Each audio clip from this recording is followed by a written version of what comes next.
მოგესალმებით, როგორც უკვე ვატყობ ჩვენ ლაივზე გავედით, თუმცა დავიცადოთ სულ რამოდენიმე წუთი იმისათვის, რომ შეტყობინება მივიდეთ ჩვენს ერთგულ მსმენელებსა და მაყურებლებს და უკვე ამ შემდეგ დავბრუნდებით საინტერესო სტუმრითა და საინტერესო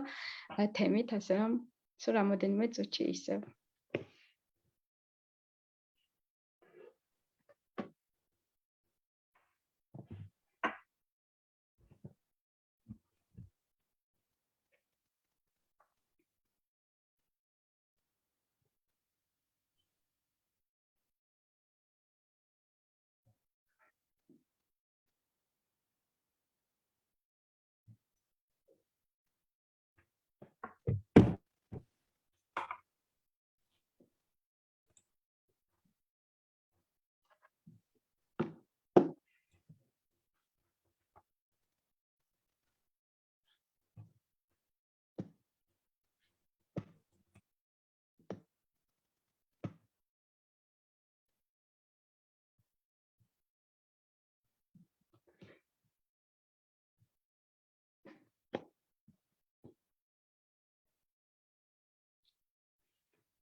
მგონი დროა დავიწყოთ და ნელ-ნელა შემოგვიერთდებიან ჩვენი ერთგული მსმენელები და მაყურებლები. მოგესალმებით კიდევ ერთხელ და დღევანდელ თემასთან დაკავშირებით მოგახსენებთ, რომ როგორც უკვე ანონსიდან შეიტყვეთ, ჩვენი დღევანდელი თემა არის კო და საგანგებო ჰუმანიტარული სიტუაციები. აღნიშნული თემა აქტუალურია, იქიდან გამომდინარე, რომ 2 წელია პანდემია იყო და იმედია, რომ უკვე ნელ-ნელა მიდის ეს პანდემია. ასევე ომი უკრაინაში და შესაბამისად თემა აქედან გამომდინარე არის აქტუალური და საინტერესო. საინტერესო არის იმითაც, რომ ჩვენ გვყავს დღეს საინტერესო სტუმარი, თუმცა მანამდე შესავალს გავაკეთებ იმასთან დაკავშირებით, რომ გაეროს შეზღუდული შესაბამის მქონე პირთა უფლებების მე-11 მუხლი ეხება სწორედ ამ თემას, ეს არის კო და საგანგებო ჰუმანიტარული სიტუაციების და სახელმწიფოს ვალდებულებას და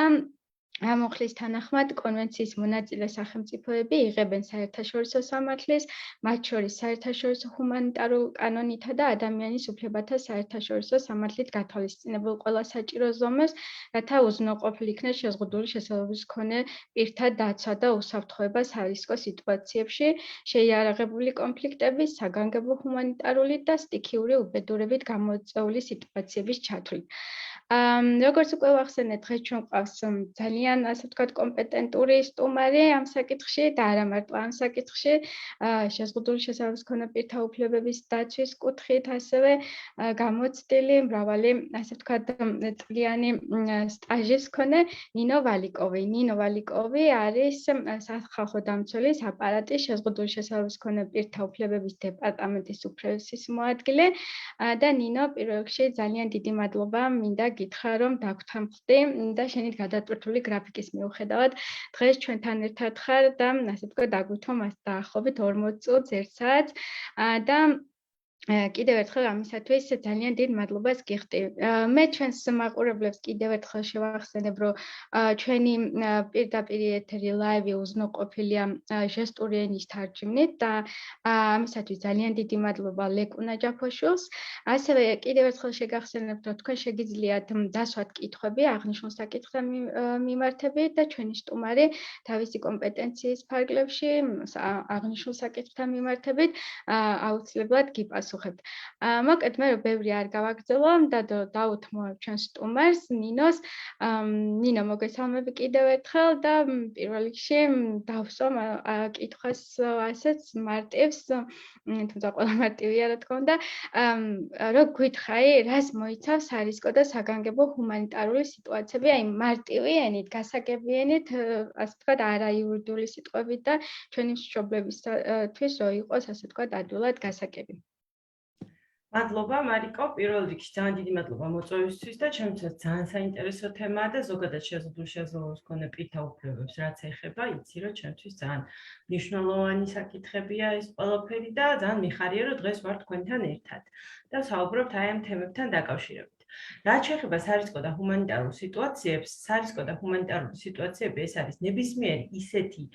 სიტუაცია და შემთხვევა, როდესაც სულ ერთია ეს იქნება ადამიანის მიზეზით გამოწვეული თუ ბუნებრივი კატაკლიზმებისგან და ადამიანისაგან დამოუკიდებელი მიზეზებით გამოწვეული რაღაც გარემოებების გამო დგება ისეთი ვითარება, როდესაც საფრთხე ექმნება ადამიანების სიცოცხლეს, მათ უსაფრთხოებას, ჯანმრთელობას და ეს არის ფართო მასშტაბიანი რაღაც ერთიანი საფრთხე, რომელიც ექმნებათ ადამიანებს. ეს იქნება ადამიანის ნებით და ადამიანის არასწორი მოქმედებით გამოწვეული სამწუხაროდ ხშირი არის ხო ძალიან თუ ბუნებრივი კატაკლიზმებით გამოწვეული ესეთი შემთხვევები და ყველა ასეთ შემთხვევაში სახელმწიფოებს აქვთ ზოგადად ვალდებულება საერთაშორისო სამართლებრივი წესით და შიდა სამართლებრივ კანონმდებლობებში არის ეს რა თქმა უნდა განმტკიცებული რომ აი ესეთი სიტუაციების დროს მინიმუმამდე დაიყვანონ რა თქმა უნდა ის საფრთხეები რომელიც სახეზეა დაიცვან ადამიანის სიცოცხლე პირველ რიგში, შეამცირონ ის გავლენები, რასაც მოახდენს აი ესეთი ცუდი უარყოფითი საგანგებო და ჰუმანიტარული სიტუაციები და ბუნებრივი კატაკლიზმები ადამიანზე. და რა თქმა უნდა, აი ამ პროცესში, ნებისმიერ ჰუმანიტარული აქტივობის პროცესში, რომელსაც სახელმწიფო ახორციელებს და რომლის განხორციელების ვალდებულებაც აქვს, ამავდროულად დაიცვას ადამიანის უფლებები. ეს არის განუყოფელი თანამედროვე მიდგომით განსაკუთრებით არის აღიარებული, რომ ადამიანის უფლებებზე დაფუძნებული მიდგომებით უნდა განხორციელდეს ზუსტად აი ამ რისკების შემცირება, პასუხი ჰუმანიტარულ სიტუაციებზე და ნებისმიერი აქტივობა, რომელიც აი ამ რისკებს და არასასურველ გავლენებს ამცირებს და მიმართულია აქეთკენ. არა მარტო პროცესში თვითონ თქვათ ჰუმანიტარული და სარისკო სიტუაციების, არამედ უკვე შემდეგ მიღმაც, როდესაც აი ეს სიტუაცია ამოიწურება, აი ზუსტად მათი გავლენების შემცირებაზეც ვრცელდება, რა თქმა უნდა, ეს ვალდებულება სახელმწიფოსი. ზოგადად შეიძლება აღინიშნოს, რომ საერთოდ ჩვენ ვიცით, რომ სხვადასხვა სფეროში არსებობს ადამიანის უფლებების სხვადასხვა სფეროში არსებობს გარკვეული სამართლებრივი აქტები, საერთაშორისო ხელშეკრულებები, რომლებიც არის სპეციფიკური რაღაც მიმართული კონკრეტული უფლების დაცვისაკენ, ხო? აი სარისკო და საგანგებო სიტუაციების დროს ესეთი რაღაცა ერთიანი საერთაშორისო ხელშეკრულება, რომელიც მოიცავდა თქვათ იქ კონფლიქტებსაც, ბუნებრივ კატაკლიზმებსაც, ჰუმანიტარულ მდგომარეობებსაც და განსაზღვრავდა აი კონკრეტულად ზუსტად რა ვალდებულებებია, ესეთი ერთი ანი ხელშეკრულება არ არსებობს, თუმცა არსებობს სხვადასხვა ჰუმანიტარული სამართლებიც არსებობს საერთაშორისო სამართალში, ხო? და სხვადასხვა ხელშეკრულებები და ჩარჩოები, რომლის ფარგლებში სახელმწიფოები ერთიანდებიან და არის გარკვეული, ესე ვთქვათ, ძირითადი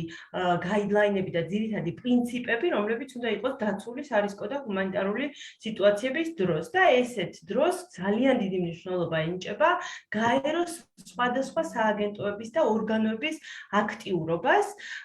რომლებიც შემდეგ ასე ვთქვათ კოორდინაციას უწევენ სხვადასხვა მიმართულებით, იმიტომ რომ ვიცით რომ ეს სარისკო და ჰუმანიტარული სიტუაციები მოქმედებს ბევრი მიმართულებით სხვადასხვა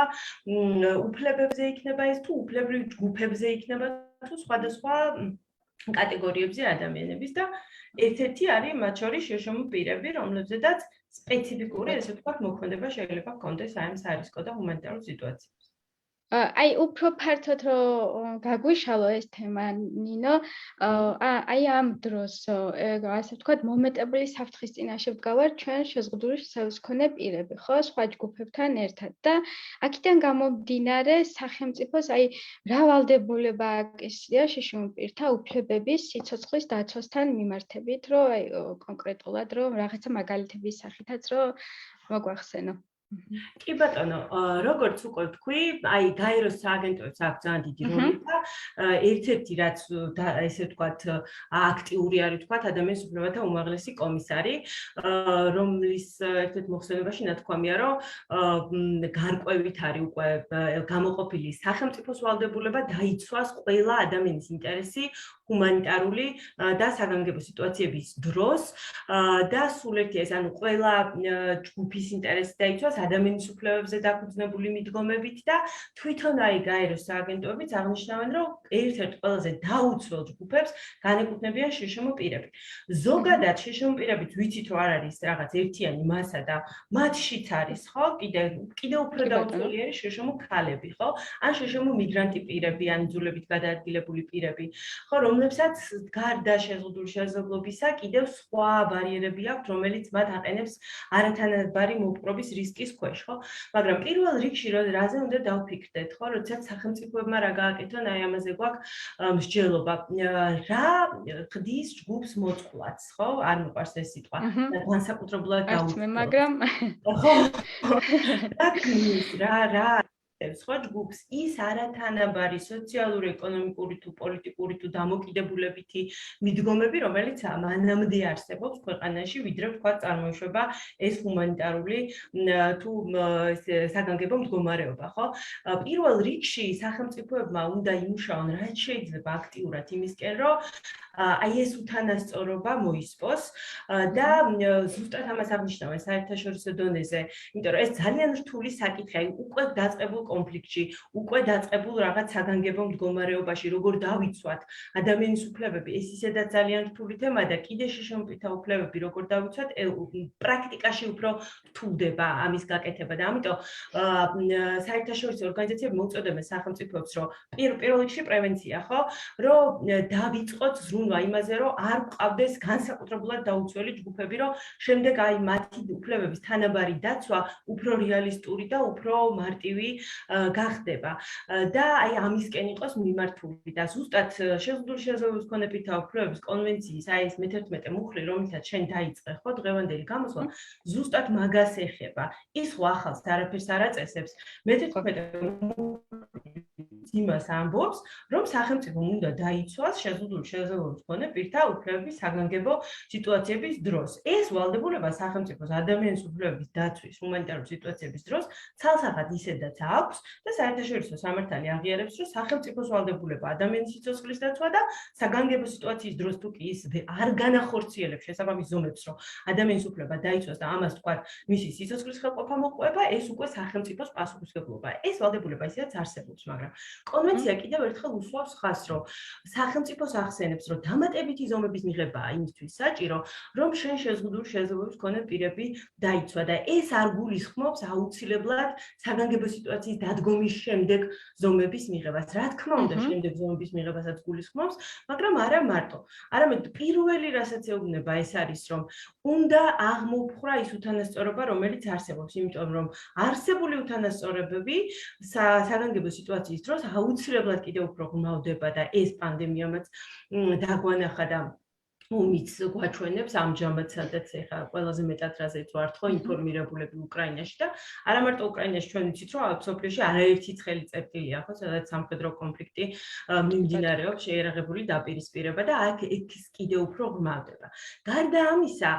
სახელმწიფოებმა აი ზუსტად ამას ეუბნება, თქვა კონვენციაც და სხვათა შორის შშმ პირთა უფლებების შესახებ საქართველოს კანონი, რომელიც ძალაში შევიდა, ასევე საგანგებო სიტუაციების მართვის სამსახურს კონკრეტულ ვალდებულებას უწესებს, რომ აი ინკლუზია მოახდინო შშმ პირების ინტერესების და უფლებების დაცვის საგანგებო სიტუაციებისთვის შექმნილ პროტოკოლებში და შესაბამის თქვათ გაიდლაინები იქნება ეს თუ შემდეგ უკვე დოკუმენტები როგორ იმოქმედონ ასეთ დროს ეს რა თქმა უნდა დადებითი ტენდენცია, იმიტომ რომ ხშირ შემთხვევაში არის ხოლმე პრობლემა იმის, რომ აი რაღაც კონკრეტული ზომა უნდა მიიღონ სახელმწიფო სტრუქტურებმა, მაგრამ ეს არსად არ არის გაწერილი და მათ არ იციან თქვათ როგორ განახორციელონ ეს რეგულაცია თქვათ შშმ პირთა მიმართ და აი შემდეგ უკვე კონკრეტულად საქართველოს თქვათ პანდემიამ რა მოიტანა, ამაზე შეგვიძლია ეს საკითხები გავშალოთ. ასევე გარდა პრევენციისა, სახელმწიფოებს ევალებათ, რომ გააძლიერონ შეზღუდულობის მქონე პირები და მათ საკითხებზე მომუშავე ორგანიზაციები, აი ამ მიმართულებით, საგანგებო და ჰუმანიტარული სიტუაციების მიმართულებით, მათი ცნობიერების გაზრდის კუთხით და რატო? იმიტომ რომ ნებისმიერ შემთხვევაში თავარი, ესე ვთქვათ, გასაღები, როგორ უნდა მოხდეს კარგად მართვა სიტუაციის, როდესაც უკვე წარმოიქმნება საგანგებო სიტუაცია, ეს შესაძლებელი არის მხოლოდ და მხოლოდ შეზღუდულობის მქონე პირთა ჩართულობით ანტიკრიზისული გეგმების შემუშავებაში თუ ჰუმანიტარული აქტივობების განხორციელებაში უშუალოდ. თუმცა, როდესაც პირისპირ დგებით უკვე ფაქტის წინაშე, აღმოჩნდება ხოლმე, რომ შეზღუდულობის მქონე პირებსაც არ აქვს სათანადო ინფორმაცია. არ არიან შეზღუდულობის მქონე პირთა ორგანიზაციებიც იმდენად გაძლიერებული, რომ მათ ჰქონდეთ კომპეტენცია ჩაერთონ ამ საკითხებში. რა თქმა უნდა, შეზღუდულობის მქონე პირმა თავისი შეზღუდვიდან გამომდინარე, ყველაზე უკეთ იცის რა შეიძლება იყოს საპასუხო, თქვათ იმისთვის, რომ ის იყოს დაცული, რა ჭირდება სმენის არ მქონე პირს, იმისთვის, რომ თქვათ ევაკუაცია განხორციელდეს შესაბამისად მისი ინფორმაცია რომ მიიღოს, ხო? ეს რა თქმა უნდა, ეს ნიუანსები მათ ყველაზე კარგად იციან, მაგრამ აქ არის კიდე საუბარი უფრო ფართო ჩართულობაზე, რომ შეზღუდულობის მქონე პირებიც იყვნენ ნაწილი იმ სისტემის, რომელიც იმუშავებს ზუსტად აი ამ ჰუმანიტარულ პასუხზე, ესე ვთქვათ, ჰუმანიტარული კრიზისების დროს და აი მათი გაძლიერება, მანამდე ვიდრე დაიწყება ესეთი კრიზისი არის ძალიან მნიშვნელოვანი, რომ შემდეგ უკვე მათი ჩართვა მოხდეს და ყველა შემთხვევაში უნდა მოხდეს ჩართვა შეზღუდულობის მქონე პირების საპასუხო რეაგირების მექანიზმებში, იმიტომ რომ როდესაც დგება საგანგებო სიტუაცია, როდესაც დგება ჰუმანიტარული კრიზისი, ამ შემთხვევაში სახელმწიფოების მთელი აპარატი ამოქმედდება, ხო, ხდება გარკვეული საკანონმდებლო აქტების მიღება, ადმინისტრაციული, თქვათ, ზომების მიღება, ჩვენ შემთხვევაშიც, ხო, იცვლება რაღაცეები და ამ დროს, ამ პროცესში, როდესაც რაღაცეები შეიცვალა, გადავედით საგანგებო რეჟიმზე და არა ჩვეულებრივ რეჟიმზე, აუცილებელია, რომ შეზღუდულობის მქონე პირების ინდივიდუალური ინტერესები იყოს გათვალისწინებული და პანდემიამ ძალიან კარგად დაგვანახა, რა უარყოფითი შედეგი ჰქონდა იმას, რომ არ და ვერ მოხერხდა ალბათ ჩართვა, ეხლა მე ნამდვილად შორს ვარ იმ აზრისგან, რომ ვიღაცა სპეციალურად არ უნდა და ვინმეს ჩართვა, უბრალოდ აი საგანგებო სიტუაციის დროს, როდესაც დაიწყო, თქვათ, სახელმწიფო მზრუნვა, როგორ უპასუხოს ამ სიტუაციას, რა თქმა უნდა, ფორსირებული და ძალიან სწრაფ რეჟიმში ხდება, ხო? მიღება აქტების და ასე შემდეგ და ბევრ შემთხვევაში წინასწარ განჭვრეტადი არ იყო მათთვის რა ბარიერი შეიძლება გადაწყდომოდა, თქვათ, სხვადასხვა სახის შესაძლებლობის შეზღუდვის მქონე პირი ამა თუ იმ შეზღუდვების დაწესების დროს. და ესენი შემდგომ უფრო გამოვლინდა. ასევე კიდე რასაც გვეუბნება საერთაშორისო საზოგადოება, რომ სახელმწიფომ რა ქნას, ერთ-ერთი მნიშვნელოვანი ფაქტორი არის ასევე ინფორმაციის შეგროვება თვითონ აი ამ ჰუმანიტარული კრიზისის და საგანგებო სიტუაციების დროს შეზღუდულობის მქონე პირთა უფლებების დაცვას და დარღვევასთან დაკავშირებით ერთ-ერთი ძირითადი პრობლემა, რასაც თვითონ გაეროს კომიტეტიც აღიარებს ხოლმე შეზღუდულობის მქონე პირებთან მიმართებაში, ეს არის, რომ ინფორმაცია არ არის მისაწვდომი ამ პირების უფლებადარღვევების შესახებ. ან სტატისტიკური ინფორმაცია, ვთქვათ, რამდენი პირი მოექცა რაღაც განსაკუთრებულ რეჟიმში, ან რამდენს ჰქონდა რაღაც მოთხოვნა, რომელიც არ დაუკმაყოფილდა და ასე შემდეგ. და მოუწოდებს სახელმწიფოებს, რომ მონიტორინგის გააძლიერონ და რაც შეიძლება აღრიცხონ ის დარღვევები, რაც თქვათ შეზღუდულობის მქონე პირთა მიმართ არსებობს, რომ შემდეგ თქვათ იყოს უფრო მოგვარების მაღალი ალბათობა და შესაძლებლობა, ჩვენ ვიცით, რომ ყველაფერი გამოცდილებას ეფუძნება, ხო? და ესეთ დროს მნიშვნელოვანია მონიტორინგის სისტემები არ გაჩერდეს. და აი მაგალითად ახლოდამცველის აპარატის არ გაუჩერებია ნამდვილად პირისპირ მონიტორინგებიც, მათ შორის ჩვენ მთელი პანდემიის მანძილზე, მათ შორის საკარანტინო სივრცეების მონიტორინგიც განვახორციელეთ და იქაც აი უშუალოდ ვიზიტის დროს გამოვლინდა, იმიტომ რომ ზოგადად აი ეს სარისკო და ჰუმანიტარული სიტუაციები ისედაც არის ძალიან სტრესული და არ ვიცით ადამიანებმა რა ხდება, რა გველის და არ ვიცით როგორ უნდა მოვიქცეთ ესეთ დროს. ან თუნდაც აი რა დონეზე გვაქვს ეს პრეტენზიის გამოხატვის საშუალება და ასე შემდეგ. ნევი ესეთ დროს ადამიანი და შესაბამისად მიმართვიანობაც იკლებს. და ეს ჩვენ ხშირ შემთხვევაში რაღაც შემგუებლობა გვაქვს, ან სრული დაუმორჩილებლობა პირიქით და მიუღებლობა სიტუაციის და ამიტომ მნიშვნელოვანია რომ ეს პროცესი, იდენტიფიცირების პროცესი, ვთქვათ, დარღვევების და საჭიროებების იდენტიფიცირების პროცესი გაგრძელდეს, იმიტომ რომ აი მაგალითად საომარ კონფლიქტებზე როდესაც გადავალთ უკვე იმდენად დაუცველი აღმოჩნდნენ ხოლმე Human Rights Watch-ის დაკვირვებით ან სხვადასხვა ხელწერტილებზე როდესაც აკვირდება, იმდენად დაუცველები აღმოჩნდებიან ხოლმე შეშემპირები, რომ არათუ მიმართვა უნდათ ვინმეს მიმართ, ან თუ გადარჩებიან, იმდენად უკვე მათ ღირსებაზე გაივლის ხოლმე, იმდენად დიდი ფასის გადახდა უწევთ თავისი ღირსების, თქვათ, ხარჯზე ამ გადარჩენაზე, რომ ყველაზე მძიმე ფსიქოლოგიურ ტრამვას იღებენ და საერთოდ აპათიაში არიან, საერთოდ არ უნდათ აღარც სიცოცხლე არაფერი და მით უმეტეს ახლა მიმართვა და იქ რაღაც გამორკვევა, თქვათ, რატო დაექვემდებარნენ ესეთ მოპყრობას, მათთვის კარგავს აზრს. ამიტომ ძალიან მნიშვნელოვანია, რომ ეს მონიტორინგი განხორციელდეს და ერთ-ერთი კიდე ძალიან მნიშვნელოვანი, რაც მანამდე და პროცესშიც, რა თქმა უნდა, როდესაც უკვე გახდება ესეთი სიტუაცია, უნდა გააკეთოს სახელმწიფომ, ეს არის სამხედრო პირების, მათ შორის ინფორმირებულობის გაზრდა, შეზღუდული შესაძლებლობის მქონე პირების უფლებებთან დაკავშირებით და ეს ძალიან მნიშვნელოვანი ფაქტორია ზოგადად საზოგადოების ცნობიერებაზე. აი, იმიტომ უნდა ვიმუშაოთ ძალიან ბევრი, რომ ყველასთვის იყოს მისაწვდომის ინფორმაცია, რომ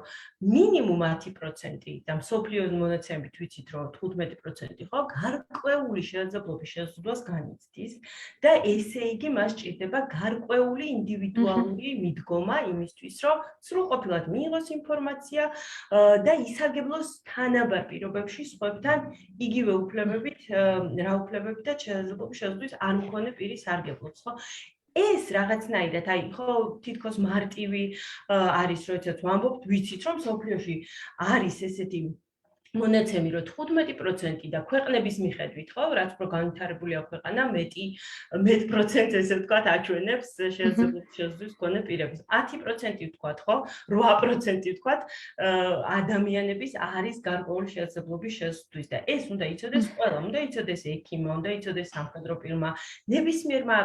მშვიდობის მყოფელმა, ადამიანმა, რომელიც ჩართული არის იმ რისკების შემცირებაში, სიცოცხლის გადარჩენაში, მაშველებმა, ხო, რომელთაც შეიძლება მოუხდეთ კომუნიკაცია შემდეგ შესაძლებლობის შეზღუდვის მქონე პირებთან და გაითვალისწინონ მათი საჭიროებები. რომ ვიღაცა შეიძლება სმენის სირთულე ჰქონდეს და თქვათ უბრალოდ შემოწმება იყოს საჭირო, თქვათ შენობის ხო არ დარჩა ადამიანი, იმიტომ რომ რაც არ უნდა უძახოთ ის ვერ გაიგონებს, ხო? და ანუ ესეთი, იმიტომ რომ ძალიან ხშირია შემთხვევები, როდესაც ესეთი კონფლიქტების დროს ევაკუაციისას რჩებიან ესეთი სმენის სირთულის მქონე ადამიანები, ან მობილობის შეზღუდვის მქონე ადამიანები ძალიან ხშირი შემთხვევა არის და აი ასეთი საკითხების მიმართ ცნობიერების ამაღლება, მათ შორის სამხედრო პირების არის ძალიან მნიშვნელოვანი, განსაკუთრებით აი ესეთ შეიარაღებული კონფლიქტების დროს. და ეს თავად ამკუთხით რა ინფორმაცია გვაქვს ხო არ ფლობთ, ნინო, თვითონ აი ვთქვათ, სამხედროები არიან თუ არა, ვთქვათ, დატრეინინგებული და ინფორმირებული. ჩვენთან რამდენადაც მე მაგ ინფორმაცია არ არიან დატრეინინგებული. მე ძალიან მიხარია, რომ შესაძლოა თანამშრომლების ვთქვათ დამზადება არის უფრო კომუნიკაციის სტანდარტებთან დაკავშირებული პროკურატურის თანამშრომლების, იმიტომ რომ საგამოძიებო პროცესებში ჩართული პირების გადამზადებას ამ სიტუაციებში ძალიან დიდი მნიშვნელობა აქვს და კარგია, თუმცა სამხედრო პირების გამზადების შესახებ ნამდვილად არ მსმენია და ეს ზოგადად სოფლიოში არის პრობლემა, არა მარტო ჩვენ ქვეყანაში, რომ ვთქვათ, სამხედრო პირების გადამზადება, რაღაცნაირად სანამ არ დავდგებიან ფაქტის წინაშე, ამის საჭიროებას ვერ ხედავს, რომ აი სამხედრო პირს რაში ჭირდება, რომ ვთქვათ, აი ამ საკითხებში იყოს მომზადებული და არადა აუცილებელი არის და საჭიროა. მეტ მასიურ გადამზადებაზეა საუბარი და არა რაღაც თქვათ რომელიღაცა ელიტური ჯგუფის წევრებს შეიძლება ჰქონდეთ ინფორმაცია რაღაც არსებობს საერთაშორისო სასწავლო პროგრამები რომელშიც შეიძლება იყოს ეს ინტეგრირებული მაგრამ აქ საუბარი არის რომ ზოგადი ინფორმაცია რაღაც გაიდლაინის მსგავსი უნდა ჰქონდეთ ადამიანებს და ცნობიერება ისევ მივდივართ საზოგადოების ცნობიერებაზე რომ საზოგადოების შემადგენელი ნაწილია ექიმი, მასწავლებელი, პროკურორი, სამხედრო პირი და ასე შემდეგ და ჩვენ ყველამ უნდა ვეცადოთ რომ გავითვალისწინოთ სხვა ადამიანების ინტერესები და გვახსოვდეს უბრალოდ რომ შეიძლება იყოს ადამიანი რომელსაც განსხვავებული ინდივიდუალური საჭიროება აქვს და ასეთ დროს მათი დაკმაყოფილება არის უკვე სიკვდილს-სიცოცხლის საკითხი. კი ბატონო, გეთანხმები. ნინო, გადავიდეთ პანდემიაზე. არც პანდემიას ვაცილებთ, გავაცილებთ, როგორ გვაქვს საქმე, იმედია უკმალი გავაცილებთ. თუმცა, როგორც შენ აღნიშნე, 2 წლის წინ რაღაცა მოულოდნელად თავს დაგვატყდა ეს პანდემია, რომელიც ასე ვთქვათ, გაურკვეველი ვირუსი იყო, არ ვიცოდით როგორ გვებრძოლა, როგორ მოქცეული ყავით და ასე შემდეგ და ამ მომენტში ჩვენ შეზღუდული შესაძლებლობის მქონე პირები უფრო ასე ვთქვათ შფოთვის მდგომარეობაში ვართ, იმიტომ რომ აი სამამყოფოში რომ მოხდე, იქ როგორ მოხდება ასე ვთქვათ ჩემი დიაგნოზის შესაბამისად მკურნალობა, იქნება თუ არა იქ პერსონალური ასისტენტი და ასე შემდეგ. მოკლედ უამრავი ფიქრები მოდიოდა და ამას ყველგან ვამბობ და მოხდი სამამყოფოში ამ ეს ფიქრები რეალობად იქცა და სამწუხაროდ გარკვეულ ასე ვთქვათ დაბრკოლებებს გადავაწყდი. თუმცა მოდი შენ როგორც სახალხო დამცველის აპარატის წარმომადგენელი, მე ვიცი რომ სახალხო დამცველმა სპეციალური ანგარიშიც გამოუშვა, ხო? პანდემიასთან დაკავშირებით, კონკრეტულად კი შშმ პირთა უფლებებთან მიმართებით და აი რა გვითხრა, რამდენად იყო პანდემიის დროს შშმ პირთა უფლებები დაცული და აი ახსენე სპეციალური ვთქვათ სამოქმედო გეგმები, პროტოკოლები, იყო თუ არა ესენი შემუშავებული და როგორ სწრაფად მოხდა რეაგირება ყველა ანუ ამ ვირუსთან მიმართებით ანუ კი ბატონო, სახალხო დამცველი როგორც უკვე თქვი, ძალიან აქტიურად იყო ჩართული ზოგადად აი ამ პანდემიის გავლენების შესწავლაში და თვითონ პანდემიის დროს ადამიანის უფლებების დაცვის შესწავლაში და ჩვენ მათ შორის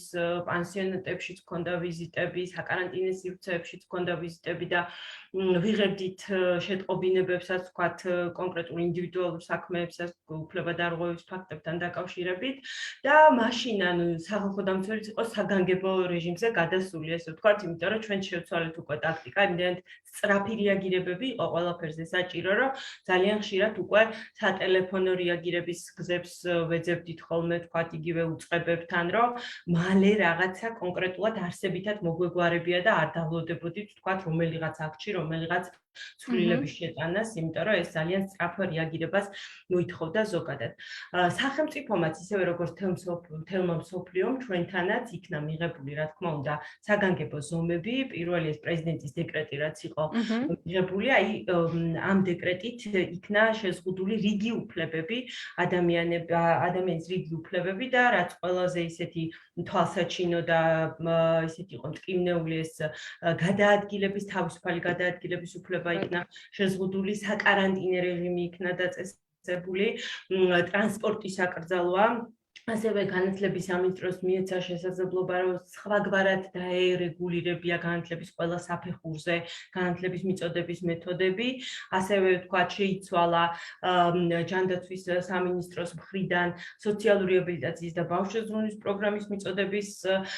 სპეციფიკა და ესე შემდეგ. თუმცა ეს ყველაფერი იყო, ვთქვათ, ნაბიჯ ხდებოდა თავდაპირველად, რაც მოხდა, ეს იყო სრული დახურვა, ხო, ლოკდაუნი. სადაც არ იყო ნამდვილად გათვალისწინებული თავდაპირველად შშმ პირთა ინტერესები და ვთქვათ არ იყო იქ გათვლილი რომ მათ შეიძლება განსხვავებული საჭიროება ჰქონოდათ მაგალითად ამის თვალსაჩინო მაგალითი არის როდესაც ვთქვათ საკარანტინე სიტუაციაში კარანტინში როდესაც სავალდებულო კარანტინში ხდებოდნენ ადამიანები აქ განსაკუთრებული პრობლემა შეექმნათ ქცევის სირთულის მქონე პირებს და ბავშვებს რა თქმა უნდა განსაკუთრებით ქცევის სირთულის მქონე ბავშვებს, რომელთაც ნამდვილად არ შეეძლოთ, თქვა ძალიან პატარა პროცესში მთელი დღის განმავლობაში გამოკეტვა. ასევე კომენდანტის საათი იყო პრობლემა, რომ გარკვეული კატეგორიის შესაძლებლობის მქონე პირებს ვერ აუხსნიდი, რატო არ შეიძლებოდა თქვათ რაღაცა დროის შემდეგ ეზოს გარეთ ფეხის გადგმა, ესე ვთქვათ და სახლიდან გაუსულელობა იყო ძალიან დიდი პრობლემა და სხვათა შორის ამ საკითხებთან დაკავშირებით ჩვენ ვინც მოგვართავდა, გვქონდა საკმაოდ ესე დადებითი, ესე ვთქვათ, კომუნიკაცია შესაბამის უწყებებთან და როდესაც ხდებოდა მიმართვა, თქვათ каранტინის ზონიდანაც მოხდა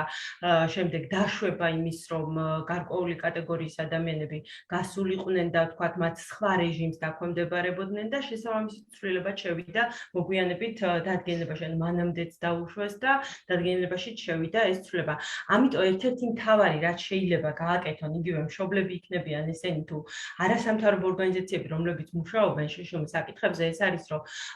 იგივე სახალხო დამცველის აპარატი იქნება ეს თუ თვითონ სახელმწიფო უწყებებიც ხშირად არის ხოლმე მომენტები, რომ თქვა სახელმწიფო უწყებებთან კომუნიკაცია ვერ ხერხდება, ჩვენთან უფრო მალე ხდება კომუნიკაცია და შემდეგ ჩვენ რაღაც მედიატორის, ერთგვარ მედიატორის როლს ვასრულებთ ხოლმე, მაგრამ თავარი ხო არის ნამდვილად შედეგი, რომ გავიდეთ შედეგზე. ამიტომ მე იმას არ ვამბობ, რომ სახალხო დამცველის ჩართულობით ყველა პრობლემა მოგვარდა, ნამდვილად ვერ მოგვარდა ყველა პრობლემა. რიგი თქვათ რეკომენდაციების შეუსრულებელი დარჩა, მაგრამ რაღაცებზე, რაზეც მქონდა ინფორმაცია, მოგვარდა. აი ზუსტად ამაში არის ეს არის მნიშვნელოვანი, რომ მოვიდეს თუნდაც ჩვენამდეც ის ინფორმაცია, რა საჭიროებები აქვს შეზღუდული შესაძლებლობის მქონე პირებს. იგივე განათლებასთან დაკავშირებით იყო, იგივე სოციალური რეაბილიტაციის და ბავშვთა ზრუნვის პროგრამაში ჩართვასთან დაკავშირებით, როდესაც შეწყდა ეს პროგრამის მიწოდება, თავდაპირველად სრულიად შეწყვეტილი იყო, როგორც ვიცით, არ იყო ხო დისტანციურადაც, არამედ უბრალოდ თავიდან ყველანი აღმოჩნდით გამოკეტილი, ესე ვთქვათ, სახლებში და როდესაც გავიდა ერთი კვირა, ორი კვირა და ვიცით ხო, ბატონ ამირან გამყრელიძეზე უკვე მიმებიც არის, რომ აი კიდე ორი კვირა გვაცალეთ და კიდე ორი კვირა, ეს დრო იყო ძალიან მნიშვნელოვანი შეზღუდული შესაძლებლობის მქონე პირებისთვის, ბავშვებისთვის, რომლებიც მანამდე სარგებლობდნენ სარეაბილიტაციო პროგრამებით და ეხლა ეს პროგრამები შეუწყდათ და რეალურად გაჩნდა საფრთხე იმ შედეგების დაკარგვისას, რასაც წლების მანძილზე ისინი აღწევდნენ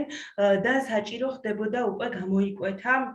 რომ გარკვეული სახის რეაბილიტაციის პროგრამები აუცილებლად პირისპირ უნდა აღმდგარიყო, იმიტომ რომ ონლაინ და დისტანციურ ფორმატშიც არ ჰქონდა აზრი მათ, ესე ვთქვათ, გაგრძელებას. თუმცა სახელმწიფო ეს ჩვენ შეფასებაშიც არის აღნიშნული, რომ თვითონ სერვისის პროვაიდერებს მისცა საშუალება, რომ მანამ რაღაც პერიოდის მანძილზე, სანამ არ აწვდიდნენ ხელფას, არ მოშლილი იყო სისტემა და უბრალოდ სერვისს სადაც არ აწვდიდნენ რაღაც პერიოდის მანძილზე, არ მოშლილიყო სისტემა და თქვათ მათ მიიღოთ ანაზღაურება კუთვნილი, რომ სერვისი შენარჩუნებულიყო. თუმცა ისევ ბენეფიციარებზე ჩვენი ინტერესი და ჩვენი სამიზნე იყვნენ ბენეფიციარები, რომ როგორღაც მიიღოთ ეს სერვისი და მაშინ ჩვენ კონფერენციაც მოვაწყეთ, სადაც იყვნენ მთავრობის წარმომადგენლებიც ჩართული, შესაბამის პასუხისმგებელი უწყებებიც, იყვნენ მშობლებიც და სერვისის მიმღები ბენეფიციარებიც და გარკვეულწილად შემდეგ უფრო დარეგულირდა, მაგრამ აი ონლაინ სერვისებთან დაკავშირებით კიდევ უფრო მეტი პრობლემა წამოვიდა, როგორც თქვი, რაც უფრო მეტი არის ხო სისტემური პრობლემა საერთოდ ქვეყანაში, მით უფრო რთული არის შემდეგ უკვე საგანგებო სიტუაციებში უფლებების დაცვა და შესაბამისი რეგულირება ხო ამ საკითხების, იმიტომ რომ თქვათ გადავედით აი დისტანციურ სერვისებზე, ხო? დისტანციურ სერვისს სჭირდება თქვათ მოწყობილობა, კომპიუტერი, ტელეფონი შესაბამისი, რომლითაც შესაძლებელი იქნება ჩართვა და თქვათ იგივე ფსიქოლოგი იქნება თუ სხვადასხვა სპეციალისტის მხრიდან კონსულტაციის მიღება თუ შესაბამისი აქტივობების განხორციელება, ხო? ძალიან ბევრი ოჯახისთვის ეს იყო დაუძლეველი პრობლემა და იგივე პრობლემა შეიქმნა განათლების მიმართულებით შშმ და სსსმ მოსწავლეებს განსაკუთრებით და მრავალშვილიან ოჯახებსაც, რა თქმა უნდა, რომ არ იყო, თქვათ, ოჯახებში ყველა წევრისთვის საკმარისი არც მოწყობილობა ელექტრონული რო ჩართულიყვნენ, ბევრისთვის ინტერნეტიც მიუწვდომელი იყო, ვიცით, რეგიონებში და აი ესეთი პრობლემები, ამ ტიპის პრობლემები ნამდვილად იყო და განსაკუთრებით ეს შეშმოდა მოსწავლეებს შეეხოთ, რადგან იქ უკვე გარდა ვთქვათ ელექტრონული მოწყობილობების არსებობისა მოხმარების პრობლემაც წარმოიქმნა, ხო, როგორ რამდენად ვიცით სწორად, ხო, როგორ მოვიხმაროთ ეს მოწყობილობა. იყო ასევე ელექტრონული თვითონ სასწავლო ეს ონლაინ პლატფორმები მიუწვდომლობის პრობლემაც, ხო? Teams-ი, რომელიც განათლების სამინისტროს მიერ იქნა აღიარებული, რომ უნდა ყოფილიყო გამოყენებული, უსინათლო პირებისთვის განსაკუთრებული პრობლემური იყო გამოსაყენებლად. ასევე არავინ არ იცოდა, თქვათ, როგორ უნდა გამოიყენებიათ ეს სისტემა. მოგვიანებით რაღაც ონლაინ, თქვათ, ინსტრუქციები მიიღეს იგივე მშობლებმა, ბავშვებმაც, თქვათ, ვინც სასწავლო პროცესში იყო ჩართული, მაგრამ აი ეს ბევრი პრობლემა ამ საკითხებს თან ახლდა მათ შორის განათლების მიმართულებით და ყველაფერს თავი დავანებოთ, იყო ისევ კატეგორია იგივე ქცევის სირთულის მქონე ბავშვების შემთხვევაში, რომლებიც საერთოდ ვერ ახერხებდნენ ჩართვას ამ ფორმატით, მათთვის ეს იყო მიუღებელი, გამაღიზიანებელი კიდევ უფრო და ისევე როგორც თქვათ სერვისებში, ასევე საგანმანათლებლო პროცესშიც ამ ფორმატით ვერ ერთვებოდნენ და საჭირო იყო მათთან გარკვეული პირისპირ მუშაობის წარმართვა და აი ამ მიმართულებით ეს ჯგუფი განსაკუთრებით დაიჩაგრა და რა თქმა უნდა ამ აი ესეთი კატეგორიის შესაძლებლობის მქონე ბავშვებისთვის განსაკუთრებით მნიშვნელოვანია ხოლმე სოციალიზაციის ელემენტი სკოლას არა აქვს მხოლოდ საგანმანათლებლო ელემენტი რა თქმა უნდა ეს ელემენტი ძალიან მნიშვნელოვანია და ეს არა მარტო შიშმ ბავშვებისთვის უბრალოდ გარკვეული კატეგორიის შიშმებისთვის კიდევ უფრო ასე ვთქვათ სპეციფიკურად მნიშვნელოვანი იყო თორე ზოგადად აი სახალხო დამცველმა ევროპის ბავშვთა ომბუდსმენის ქსელთან ერთად ჩაატარა ევროპის მასშტაბით ჩატარდა ეს კვლევა სხვადასხვა ქვეყნებში და ჩვენ ვიყავით ერთ-ერთი რომელმაც ჩაატარა კვლევა კოვიდის გამოდაცემულების შეზღუდვის გავლენები პანდემიის გავლენა ბავშვთა უფლებებზე და რა თქმა უნდა შეშმ ბავშვები იყვნენ ერთ-ერთი სამიზნე ჯგუფი რომელიც ჩვენ გამოვყავით რომ მათი საჭიროებებიც შეგვესწავლა ყველა მიმართულებით რომ რა უფლებებს შეეხო ზოგადად პანდემია და განათლების უფლების თვალსაზრისით რა თქმა უნდა შეშმ ბავშვებს ეს პრობლემა განსაკუთრებით ეხებოდათ და იყო ზუსტად გამოვლინდა რომ ბავშვებს ზოგადად აქვთ ძალიან მძიმე ფსიქოლოგიური ფონი გამომდინარე აი ამ პანდემიისგან გაურკვევლობისგან სახლში ჩაკეტვისგან მათთვის აი ეს თამაში ფაქტიურად აიკრძალა ურთიერთობა კომუნიკაცია ერთმანეთთან პირისპირ კომუნიკაცია და ეს ძალიან მძიმედ გადასატანი იყო ბავშვებისთვის და რაც მთავარია რა თქმა უნდა ყველა ვიყავით გაურკვევლობაში განსაკუთრებით საწყის ეტაპზე ეხაც ამით ვიწყებთ რომ დასრულდა თუ არა ისიც არ ვიცით მაგრამ ეხლა გარკვეული გამოცდილება რაღაცები შევიძინეთ და დასაწყისში ჩვენ როდესაც აი ეს ლოკდაუნი იყო და მსოფლიო გამოცდილებაც ძალიან დაბალი იყო და საერთოდ არაფერი არ ვიცოდით ამ ვირუსთან დაკავშირებით გარდა იმისა რომ მომაკვდინებელია და არ ვიცი ყველაზე ცუდი მოლოდინები გქონდა ხო და სამწუხაროდ ბევრ შემთხვევაში ეს მოლოდინები გამართლდა და ერთი ადამიანის სიცოცხლე მოყოლა ამ პანდემიას აი ამ ფონზე ბავშვებისთვის ეს კიდევ უფრო რთული გადასატანი იყო იმიტომ რომ თვითონაც იმას აღნიშნავდნენ რომ არავინ ყავდათ ვინც მათ სრულყოფილად მიაწოდებდა ინფორმაციას ან სწორად მიაწოდებდა ინფორმაციას და არავინ ყავდათ ვისაც დაელაპარაკებოდნენ ამ საკითხებზე და მოხდებოდა ვთქვათ მათი შემდეგ განტვირთვა და თავის თავში არ ექნებოდათ ეს მძიმე ემოციები. რა თქმა უნდა პანდემიამ ასევე გავლენა მოახდინა ძალადობის ნაწილზე, გააქტიურდა ძალადობა ზოგადად ეკონომიკური მდგომარეობაც ადამიანების ვიცით რომ გაუარესდა ბევრი სამსახურის დაკარგვა გამოიწვია ბევრი შემთხვევაში ვიცით რომ სუბსიდირებაზე იყვნენ ადამიანები და ასე შემდეგ და ზოგადად ცნობილი არის კორელაცია ეკონომიკურ მდგომარეობას გაუარესებასა და ძალადობის ზრდას შორის და მძიმე აი ამ ემოციური ფონით რომელიც ჰქონდათ უფროსებსაც მათ შორის და ვთქვათ მზრუნველ პირებსაც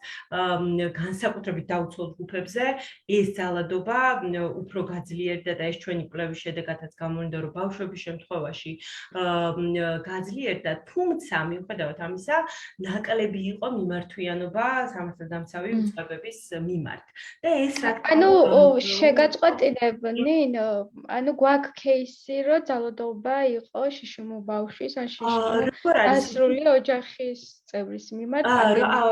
ესე იგი, ჩვენი ახლა ამ კვლევის ფარგლებში, სადაც მე ვსაუბრობ, ეს ჩვენი ფოკუსი იყვნენ ბავშვები და მათ შორის შიშიმუ ბავშვები. და ჩვენი მეთოდოლოგიის მიხედვით ესეთი კონკრეტული არ იყო, ჩვენ ინფორმაციას ვიღებთ ბავშვებისგან, მშობლებისგან, მათ შორის რეზიდენტურ დაწესებულებებშიც ვიყავით, სპეცსკოლებში, პანსიონატებში, სადაც შშმ და არაშშმ ბავშვები ერთად ცალ-ცალკე არიან, ანუ ყველა ამ დაწესებულებაში და ეს ინფორმაციები უფრო იყო, აი ვიღაცა სხვაზე, რასმენიათ და ასე შემდეგ. ხა ისეთი кейსი, რომ თქვა პროკურატურისთვის ჩვენ მიგვემართა, არ ყოფილა. მათ შორის შესაც შევხვდით, მათი გამოცდილებაც გავიზიარეთ, რა кейსები აქვთ და რას განიხილავენ და აი ამაზე დაყრდნობით შეგვიძლია ვთქვათ, რომ ნამდვილად იყო საუბარი და ხაზგასმა იმაზე, რომ ძალადობა მოიმატა განსაკუთრებით ფსიქოლოგიურმა ძალადობამ, თუმცა მიმართვიანობა იყო დაბალი, გამომდინარე იქიდან, რომ ძალიან ბევრი უფრო მეტად ინფორმირება ხალხის არ ხდება. ჩვენ ვიცით ხო, რომ ძალადობის იდენტიფიცირებაც ჭირს შეზღუდული შესაძლებლობის მქონე პირთა მხრიდან, მათ შორის რამდენად აქტი წარმოადგენს ძალადობას, ხო, კონკრეტული ქმედება რამდენად წარმოადგენს ძალადობას, ამის შესახებაც არა აქვთ შეზღუდული შესაძლებლობის მქონე პირებს ინფორმაცია. ასევე მაგალითად, როდესაც ლოკდაუნი იყო, განსაკუთრებით ამ შემთხვევებში მიმართვიანობა მიკლო, იმიტომ რომ ვთქვათ, ბავშვები და მათ შორის შშმ ბავშვები თუ მანამდე გადიოდნენ სკოლას, საგამომცემლო დაწესებულებაში იქნებოდა ეს თუ სხვა სერვისებში, სადაც შეიძლებოდა ფსიქოლოგს ვთქვათ და სხვა მანდატური იქნებოდა ეს თუ სხვა პირებს იდენტიფიცირება მოეხდინათ ძალადობის, უკვე შეიქმნა რისკი, რომ შიგნით, როდესაც ოჯახში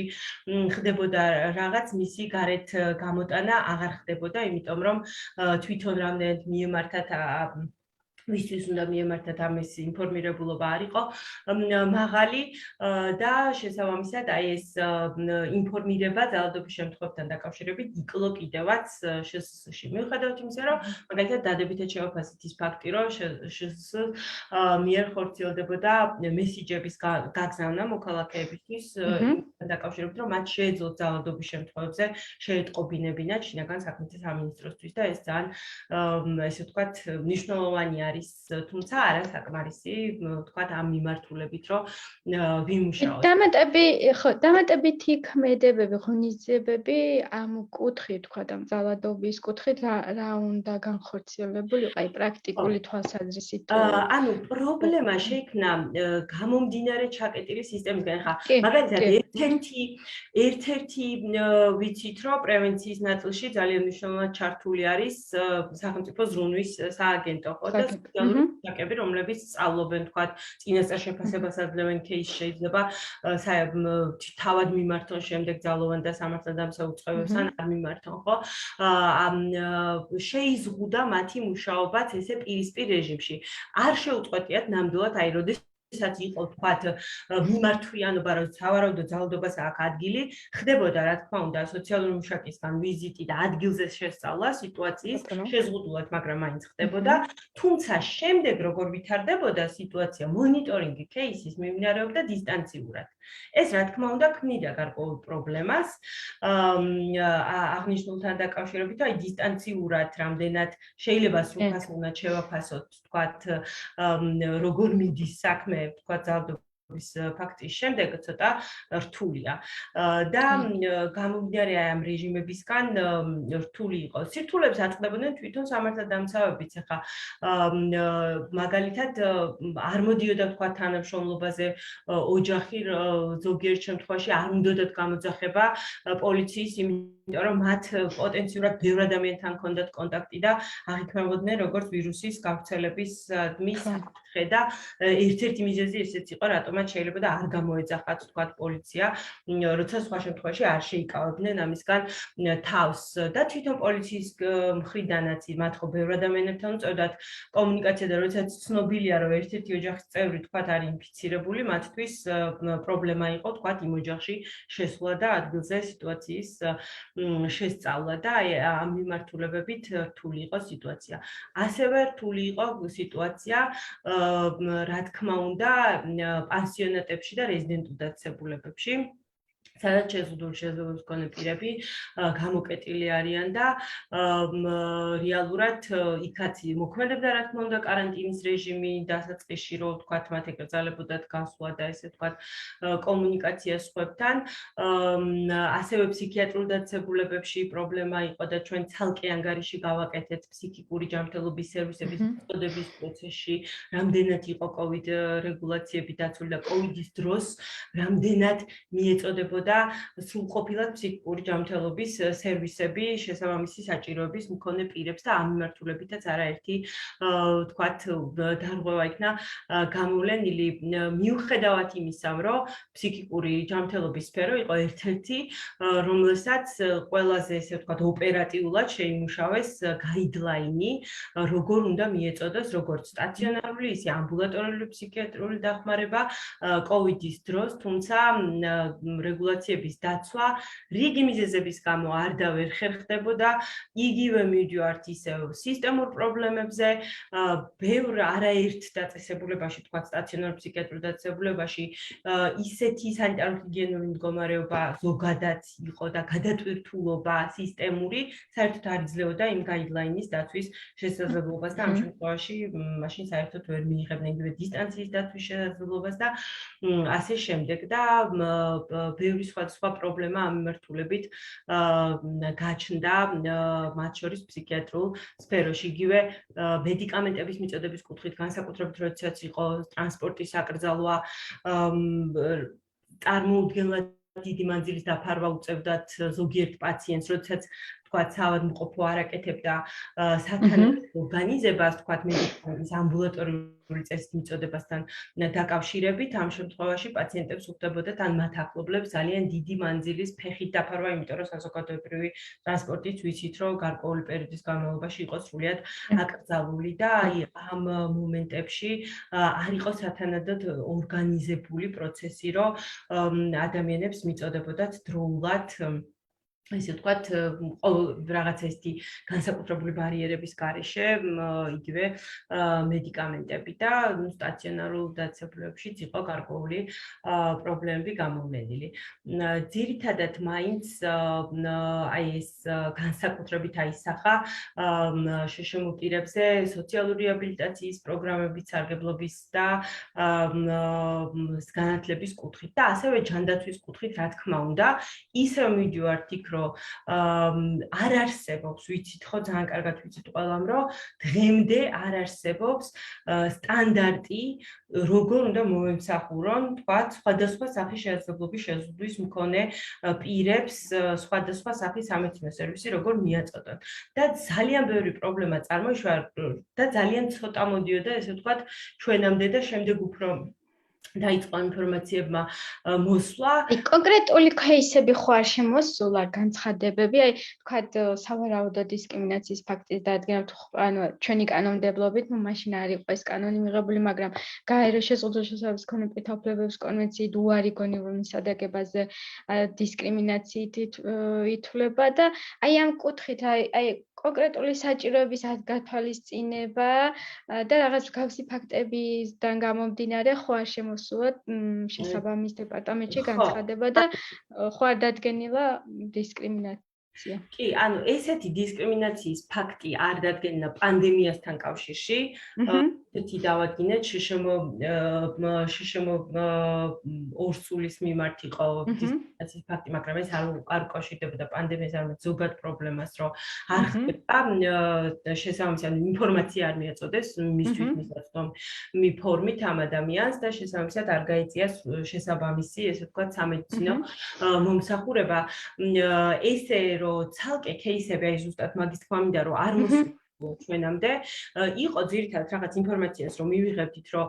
რაღაც ესეთი ხდება და არ ხდება თქვა გონივრული მისადაგებით ამ ადამიანების მომსახურება, შემდეგ როცა გვინდოდა თქვა кейსის დაწყება, უარს აცხადებდნენ ხოლმე სავარაუდოდ დაზარალებული პირები, იმიტომ რომ მაინც იმ საავადმყოფოში უნდა მივიღოთ სერვისი და შესაბამისად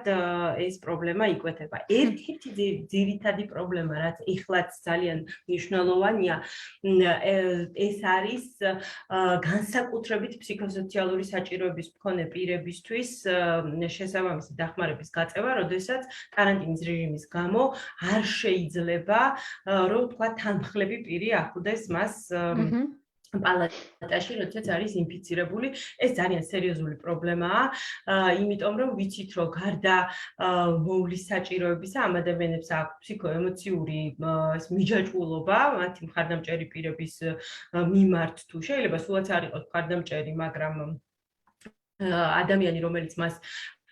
სამართლებრივი კუთხით არ იყოს მხარდამჭერი, მაგრამ ვინც მასთან არის მუდმივად მასთან კონდეს ისეთი ფსიქოემოციური მიჯაჭვულობა, რომ მის გარეშე მისი ფსიქიკური მდგომარეობა, ფსიქოლოგიური მდგომარეობა იმდენად მძიმდება, რომ შემდეგ სომატურ მდგომარეობაზე ძალიან უარყოფითად დაისახება და პლუს ამას ჩვენ ვიცით, რომ თვითონ სამედიცინო დაწესებულებებში არ არის იმის რესურსი, რომ ვიღაცას ინდივიდუალური ასისტენტი ჰყავდეს და შესაბამისი დახმარება გაუწიოს და ცოდნაც არ არის, რაც ყველაზე სამწუხაროა, შესაბამისი ცოდნაც არ არის ხოლმე, რომ თქვათ სამედიცინო პერსონალმა გაუწიოს დახმარება ისე, რომ ღირსება არ შელახოს ამ ადამიანების. ზოგადად ნებისმიერ ჰუმანიტარულ და საგანგებო სიტუაციაში ზუსტად სიტუაციის ესე ვთქვათ მართვა ეფუძნება პრინციპებს, როგორიც არის არადისკრიმინაცია, არამიკერძოებულობა, დამოუკიდებლობის პატივისცემა და ადამიანის ღირსების პატივისცემა. ადამიანის უფლებებზე დაფუძნებული მიდგომა ნიშნავს ღირსების პატივისცემას და აი ამ ღირსების პატივისცემით რომ მე მივიღო სერვისი, ამისი რესურსი რომ არ არსებობს ჩვენთან ეს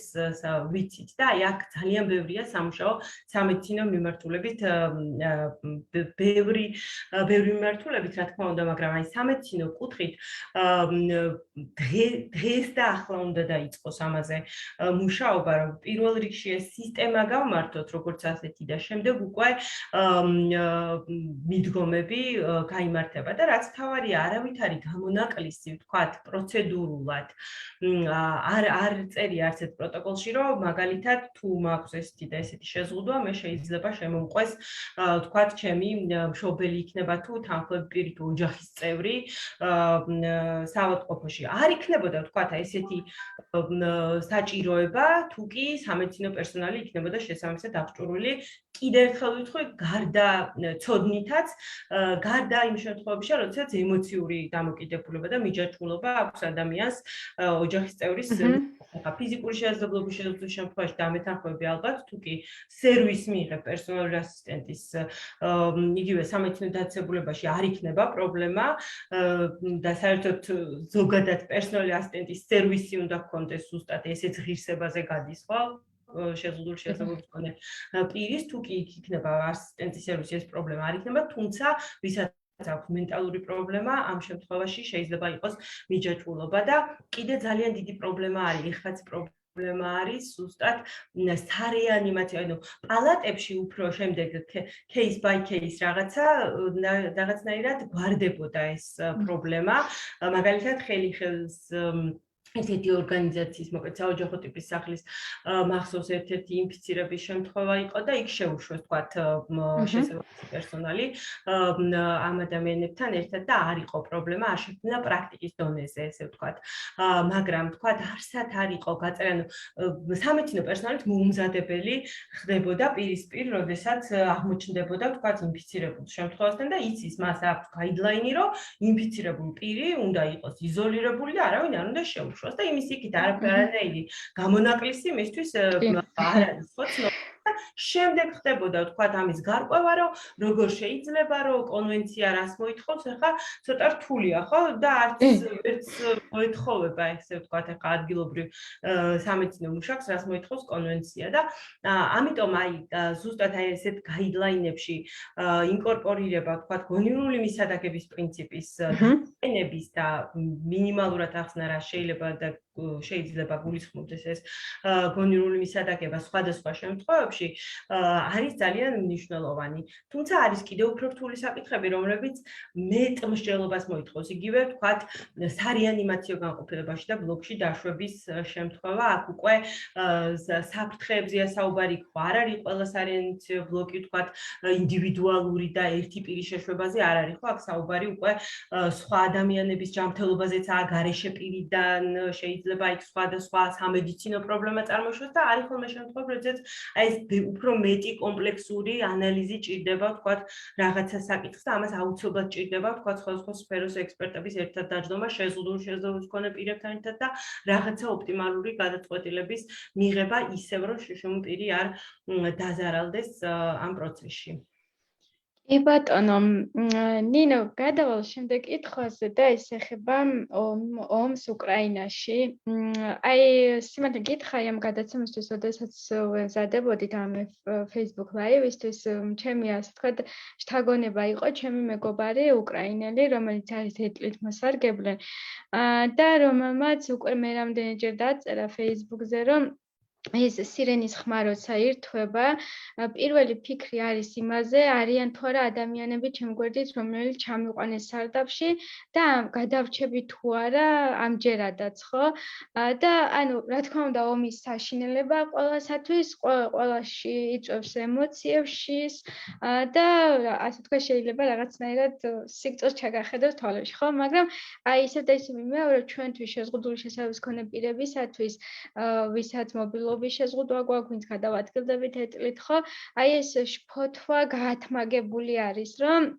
არიან თუ არა ადამიანები გვერდით, რომელიც დაგვეხმარებიან, რომელიც გადაგვარჩენენ, რომელიც შეგვინარჩუნებენ ამ სიცოცხლეს, ხო? აი ამ დროს, ამ პერიოდში, ომის პერიოდში სახელმწიფოს რავალდებულება აკის ეგ შენ ისაუბრე თავიდანვე, ამით გახსენი ჩვენი დღევანდელი ლაივი, მაგრამ კიდევ ერთხელ რომ შეგვახსენო გითხრა კონკრეტულად შშმ-პირთა სიცოცხლის გადარჩენისათვის და შენარჩუნებისათვის რავალდებულებები აკისრია და ამისათვის წინასწარ უნდა იყოს თუ არა რაიმე ვთქვათ, აი დრაფტივით მაინც შემუშავებული და რამე დოკუმენტი თუ უნდა არსებობდეს, რომელიც იქნება სამოქმედო გეგმასავით, იქნება გაწერილი ასე სიტუაციაში, ვინ როგორ იქცევა და ასე შემდეგ. ხო, რა თქმა უნდა, ზოგადად, როდესაც აი მეც ვეცნობი ხოლმე, ხო, ანუ სიტუაცია არის ხოლმე გამოვალ, როდესაც უკვე კონფლიქტი იწყება. და შეერაღებული კონფლიქტის სახეზეა, შემდეგ უკვე ძალიან რთულია იქ სახელმწიფოს რამდენად აქვს საერთოდ ბერკეტი, რომ ვთქვათ, წვდომა ქონდეს თითოეული მოქალაქის, ვთქვათ, ესე ვთქვათ, უსაფრთხოების დაცვაზე ესე, უკვე რთული სათქმელია, ხო, გააჩნია ეხა კონფლიქტის, გააჩნია საკომუნიკაციო არხებს, რა აქვთ და ასე შემდეგ. რა თქმა უნდა, ცალსახა ვალდებულება არსებობს იმის, რომ შეიქმნას შესაბამისი პროტოკოლები უფრო სწორად არა ცალკე პროტოკოლი შეიქმნას, არამედ შეზღუდული შესაძლებლობის მქონე პირთა ინტერესები და საკითხები იყოს ინტეგრირებული არსებულ გაიდლაინებში, საევაკუაციო გეგმებში, იქნება ეს თუ ჰუმანიტარული კრიზისის დროს რეაგირების დოკუმენტებში. აუცილებლად უნდა იყოს აი ეს ცალკე ინკორპორირებული და იგივე ეხლა ვერ განსაზღვრავ, ვიცით, რომ ეტლით მოსარგებლეს შშმ პირს უფრო მეტი დრო ჭირდება იმისთვის, აი ზუსტად ეს წუხილი რაც შენ დაასახელე ეგ არის, რომ მეტი დრო ჭირდება იმისთვის, რომ თავშესაფარში აღმოჩნდეს, ხო, იმ მომენტში, როდესაც განგაში სიგნალები ჩაითვება. ეხლა სახელმწიფო დარწმუნებული ვარ, თუ შესაძლებლობა არსებობს ამისი, რაც შეიძლება ადრე გააფრთხილებს თავის მოსახლეობას, მაგრამ იღებს ინფორმაციას, როგორც კი ამ შესაძლებლობა აქვს აფრთხილებს, ხო, მოსახლეობას, რომ მოხდეს, ვთქვათ, ევაკუაცია. ისევ მივდივართ იმისკენ, რომ ზოგადად მე-11 მუხლის განხილვა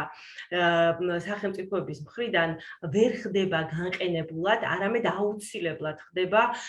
შშმ პირთა უფლებების კონვენციის პრინციპებთან თანხვედრაში ერთად და მუხლებთან თანხვედრაში, როგორიც არის შშმ ქალები, შშმ ბავშვები, აუცილებლად მისაწვდომობა. აუცილებლად მისაწვდომობის ნაწილი არის განსაკუთრებულად გამოყოფილი, როგორც პრინციპის, ასევე მუხლის დონეზე, როდესაც მე-11 მუხლზე საუბრობთ. ინფორმაციის მისაწვდომობა ძალიან მნიშვნელოვანია, ეს განგაშის სიგნალის სმენის სირთულის მქონე მარტოხელა ადამიანმა შეიძლება საერთოდ ვერ გაიგონოს და საჭიროა რომ სახელმწიფომ კიდე რაღაც სხვა მექანიზმი მოიფიქროს იმისთვის, რომ სმენის სირთულის მქონე ადამიანებსაც ჰქონდეთ რაღაცა ნიშნის მიღების შესაძლებლობა და ასევე არის თქვათ სხვა მიმართულებებით. ამიტომ ინფორმაციის მისაწვდომობა და გარემოს მისაწვდომობა კიდე ანუ მისაწვდომ თქვათ იგივე კორპუსში ცხოვრება რომ ვიღაცას არ ჭირდებოდეს ადამიანის ზურგზე მოკიდება თქვათ იმისთვის რომ იგივე სარდაფამდე ჩავიდეს საევაკუაციო გზებიც აუცილებლად როდესაც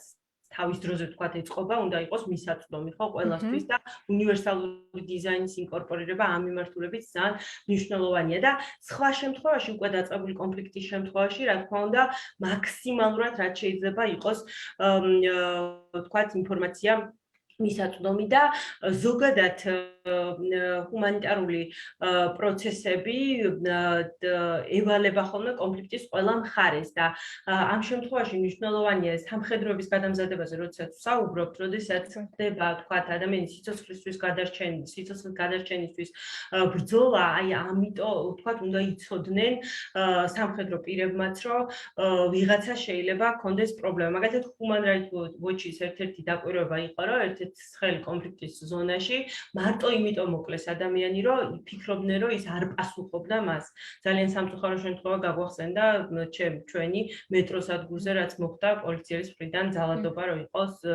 სმენის სირთულის მქონე ადამიანზე, რომელსაც მეტყველების სირთულე ჰქონდა და ვერ პასუხობდა, ხო? იქ ბევრად უფრო მძიმე, რა თქმა უნდა, იქ საომარ მდგომარეობაში ვიღაც გაბრაზდა, იმიტომ რომ ეს ადამიანი არ პასუხობდა და მოკლა შეზღუდვის მქონე პირი, მისი შეზღუდვის გამო ფაქტიურად. ანუ ესეთი ფაქტებიც კი არის დაფიქსირებული და ამიტომ აი ამ შემთხვევაში განსაკუთრებით სამხედრო პირებს, რა თქმა უნდა, გადამზადებულობა, მათი მომზადება ძალიან მნიშვნელოვანია, იმიტომ რომ მივიდივართ ზუსტად იმ სამწუხარო შედეგებამდე, რომლებიც ახლა გვაქვს, აი მიუწვდომელი გარემოს გამო, რომელიც თქვათ კიდევ უფრო დამოუკიდებლად გადაადგილების საშუალებას არ აძლევს ამ ადამიანს და ბევრი შემთხვევებია ზუსტად ესეთი, რომ ოჯახის წევრების ტვირთად აღიქვავენ ისინი თავს და ყოფილა შემთხვევები სხვადასხვა კონფლიქტურ სიტუაციებში, როდესაც ფიქრობდნენ, რომ აფერხებდნენ თქვა თავისი ოჯახის წევრს ევაკუაციის დროს, იმიტომ რომ ზურგზე მოკიდებულს უნდა წაიყვანა და ასე შემდეგ.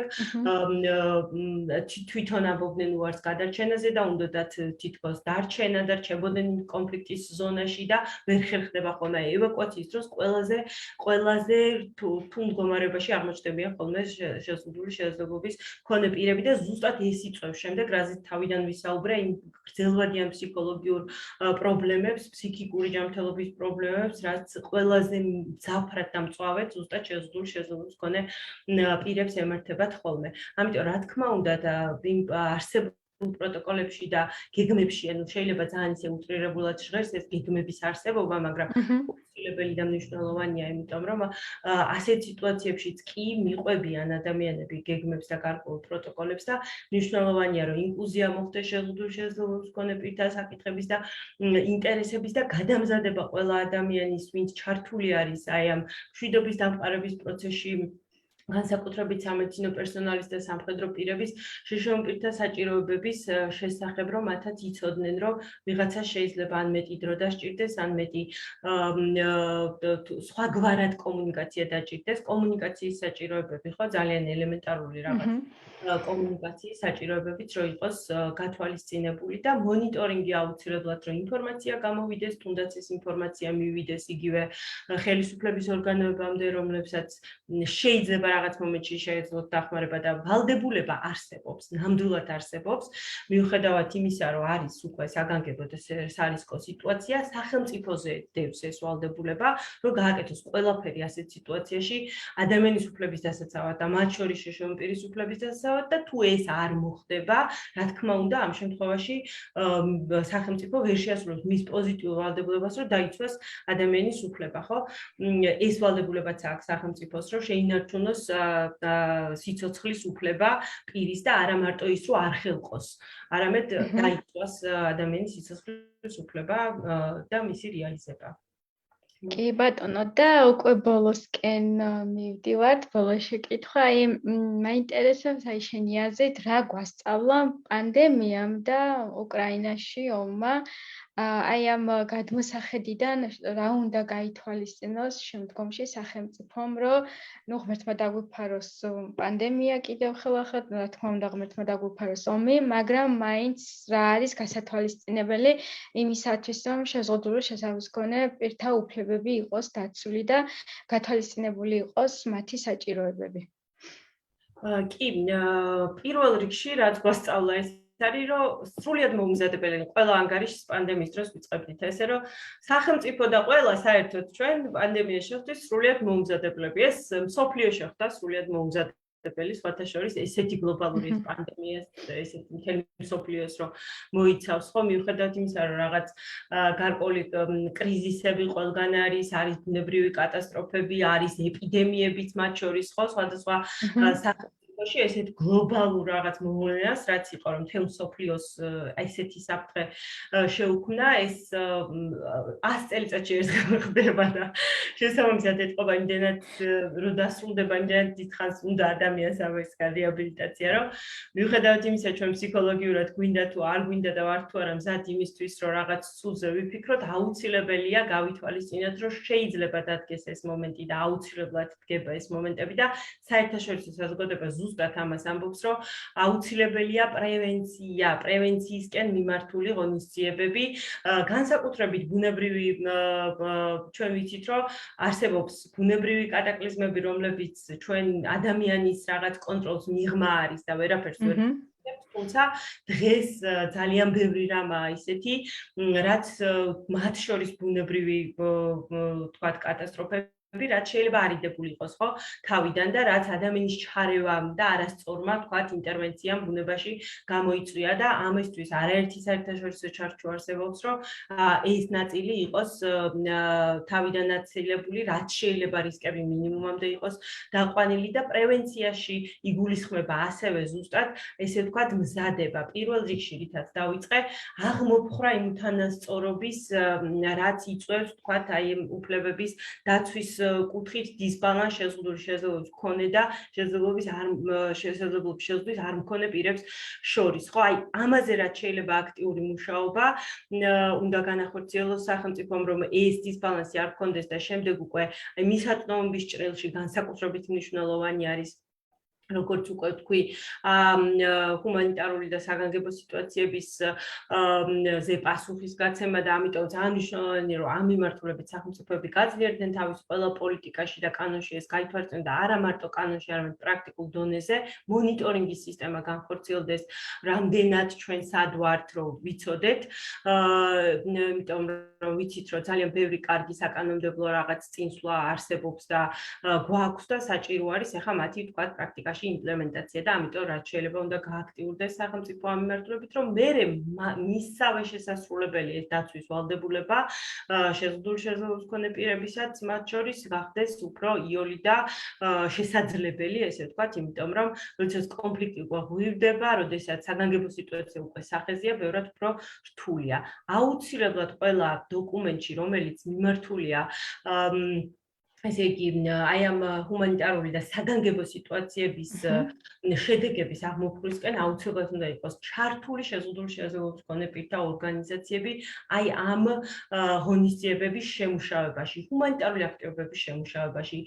პოსტკრიზისული გეგმების შემუშავებაში, ყველა მიმართულებით აუცილებლად უნდა იყვნენ ჩართული შეზღუდული შესაძლებლობის მქონე პირთა ორგანიზაციები და იმისთვის, რომ მათი ჩართულობა ეფექტური იყოს, მანამ სანამ დაიწყება, ისევ ვიტყვი, რომ პრევენციის ეტაპზე სახელმწიფომ რაც შეიძლება გააძლიეროს კომპეტენციურად შეზღუდული შესაძლებლობის მქონე პირთა უფლებებზე მომუშავე ორგანიზაციები ზუსტად აი ამ საგანგებო და ჰუმანიტარული სიტუაციების მიმართულებით, რომ შემდეგ ისინი იყვნენ რაც შეიძლება ქმედითები და თვითონვე შეძლონ თქვა შეშინო პირთა უფლებების დაცვა და არავითარ შემთხვევაში არ მოხდეს დატოვება შეზღუდული შესაძლებლობის მქონე პირების პროცესების მიღმა და ეს არაერთი ვალდებულებითაა მათ შორის მდგრადი განვითარების მიზნებითაც და ზოგადად კომუნიკაცია, აი დასაწყისშივეც აღნიშნე, რომ ეს არ არის რაღაც ერთიანი თემა, არამედ ბევრ სხვადასხვა საკითხს მოიცავს და საჭიროა, რომ თქვათ იგივე ბავშვთა უფლებებზე მომუშავე გაეროს სააგენტო შიშომპირთა უფლებებზე, ქალთა უფლებებზე და ასე შემდეგ ის იმ უფლებებზე მომუშავეები, რომლებიც ყველაზე ესე თქვათ დაუცველ ჯგუფებს განეკუთვნებიან, გაერთიანდნენ ჰუმანიტარული სამართლის კუთხით რა შეიძლება, როგორ შეიძლება მათი ინტეგრება, იმიტომ რომ ეს არ არის მარტო ადგილობრივ დონეზე და ცალკეული სახელმწიფოების დონის პრობლემა ნამდვილად არ არის. საჭიროა ეს საერთაშორისო დონეზეც გამოცდილების მიღება, ვთქვათ, კონსულტირება სახელმწიფოსი საერთაშორისო ორგანიზაციებთან, რომ როგორ შეიძლება, ვთქვათ, რაღაც რიგი პრობლემები იყოს აცილებული. თუმცა, აი, როდესაც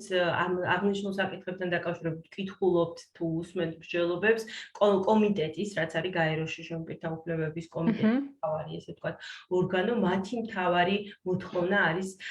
რა თქმა უნდა, შიშომპირთა ჩართულობის უზრუნველყოფა, იმიტომ რომ უკვე ხილვადობა ხდება, უკვე ვაღიარებთ იმას, რომ შეზღუდული შესაძლებლობები არსებობს, ესე ვთქვათ, და სხვადასხვა მიმართულებით და უცნაურია, რომ შეზღუდული შესაძლებლობები გავითვალისწინოთ, ან ინდივიდუალური საჭიროებები გავითვალისწინოთ ამ პროცესში, ამიტომ ჩართულობა შიშომპირთა ორგანიზაციების და შიშომპირების მთელ პროცესებში, პრევენციიდან დაწყებული თვითონ ჰუმანიტარული აქტივობებით და შემდეგ უკვე პოსტ კრიზისულ ნაწილში არის ძალიან მნიშვნელოვანი და ცნობიერება, კომიტეტი ასევე ძალიან დიდ მნიშვნელობას ანიჭებს საზოგადოების ცნობიერებას შიშომპირთა უფლებების შესახებ და კომუნიკაციის შესახებ რაღაც სტანდარტებს, რომ ვიცოდეთ და მოლოდინი გქონდეს ეს იმდენად ბუნებრივი, ანუ არსებობს რაღაცები, რაზეც უბრალოდ ხუჭავთ ხოლმე თვალს, იმიტომ რომ რაღაცა არსად არ გვიწერია, რომ მაინდა-მაინც უნდა დავიცვათ და ძალიან კიდევ ერთხელ ვიტყვი, ძალიან დადასტურებული ესე ვთქვათ ფაქტია, რომ შიშომპირები შეადგენენ საზოგადოების ძალიან დიდ ნაწილს და შესაბამისად საჭიროა, რომ ყველა სფეროში, ყველა მიმართულებით მათი ინდივიდუალური საჭიროებები იყოს გათვალისწინებული იმისთვის, რომ თანაბარი უფლებები იყოს უზრუნველყოფილი. ამიტომ ცნობიერების ამაღლება მათ შორის, აი, შეიარაღებული კონფლიქტების დროს სამხედრო პირების განსაკუთრებით და სხვა შემთხვევებში უკვე სამეცნიერო პერსონალი იქნება თუ ზოგადად საზოგადოების იყოს უზრუნველყოფილი, რომ მანამდე მომზადდეს ეს პროცესი, იმიტომ რომ კონფლიქტის დროს ძალიან რთულია უკვე იქ თქვათ გარკვევა რაღაცების. თუმცა საგანგებო სიტუაციების დროს, როგორც თქვით, როდესაც მონიტორინგი ხორციელდება, გარკვეული დარღვევების გამოვლენა ხდება, უკვე ხდება შესაბამისი რეკომენდაციების მიწოდებაც და თქვათ პანდემიის დასაწყისში, რომ საერთოდ არაფერი არ ქონდა შემმართულებით, შემდეგ უკვე რა თქმა უნდა ესე აღარ იყო და რაღაც ნაწილებში მოხდა შიშომპირთა უფლებების უფრო მეტად გათვალისწინება. თუმცა სისტემური პრობლემების მოგვარება არის პირველი და მათ შორის მაგალითად ის ფაქტი, რომ დღემდე გვაქვს სამედიცინო მოდელი შესაძლებლობის შეზღუდვის შეფასების, გარდა იმისა, რომ გვეუბნება, რომ 3%-ია თურმე შიშომპირი დაახლოებით, თუნდაც 4 იყოს ჩვენი საზოგადოების, რაც არასწორია, ხო? პოსტ ვთქვათ, კრიზისულ გეგმაში გათვალისწინებული იყო ფინანსური, ესე ვთქვათ, მხარდაჭერა მხოლოდ მკვეთრად გამოხატული შესაძლებლობის პირების და არამნიშვნელოვნად გამოხატული შესაძლებლობის პირების, რომელსაც ზოგ შემთხვევაში შეიძლება მეტად ესაჭიროებოდათ ეს ზუსტად მათი ინდივიდუალური საჭიროებებიდან გამომდინარე, მაგრამ გამომდინარე იქიდან, რომ შეფასების ეს სისტემა არსებობს და ეს სისტემა გეუბნება, რომ მკვეთრად გამოხატული შესაძლებლობის პირებს ყველაზე მეტი ბარიერი ექმნებათ და შესაბამისად შესაძლოა მეტი თქვათ ესე მხარდაჭერა ჭირდებოდეთ ფინანსური, ეს იყო თქვათ დასაბუთება სახელმწიფოსი, როდესაც გასცეს მხოლოდ მკვეთრად გამოხატული შესაძლებლობის პირებზე, მაშინ როდესაც საჭიროებები არანაკლები აქვთ მნიშვნელოვნად გამოხატული შესაძლებლობის პირებს და ეს სოციალური მოდელის არარსებობა თქვათ ქმნის ესეთ სისტემურ პრობლემებს და ძალიან კაირი ჩვენ კანონში გვიწერია, რომ 2023 წელს უკვე უნდა გქონდეს შეფასების ინსტრუმენტი, რომელიც რაც შეიძლება მალე უნდა დაინახოს გაინერგოს შემდეგ და უკვე გქონდეს რეალური სურათი, რამდენ ადამიანს აქვს ბარიერი საზოგადოებრივ ცხოვრებაში ჩართულობის კუთხით. ამიტომ ისევ და ისევ უფლებების დაცვის, ესე ვთქვათ, უფრო გაძლიერებულ რეჟიმში მუშაობა იქნება, რა თქმა უნდა, შემდეგ წინაპირობა იმის, რომ საგანგებო ან საათარისკო სიტუაციების დროსაც მოხდეს შშმ პირების უფლებების უკეთ დაცვა და გათვალისწინება და ასევე, რა თქმა უნდა, გეგმები, თქვათ, წინასწარი პროტოკოლების და ესეთ დოკუმენტების შემუშავება და აუცილებლად ინკლუზია შშმ პირთა საკითხების აი ამ გეგმების შემუშავების პროცესში. კი ბატონო ნინო ძალიან დიდი მადლობა ესეთი საინტერესო ასე ვთქვათ სტუმრობისათვის ესე საინტერესო ინფორმაციის მოწოდებისათვის უღრმესი მადლობას გიხდი ამისათვის კიდევ ერთხელ მე კიდევ ჩემს მენელებს მაყურებლებს დავემშვიდობები ამ ეტაპზე და შევხვდებით უკვე ივნისის თვეში მოკეთ დროებით. ნახვამდის მადლობა დიდი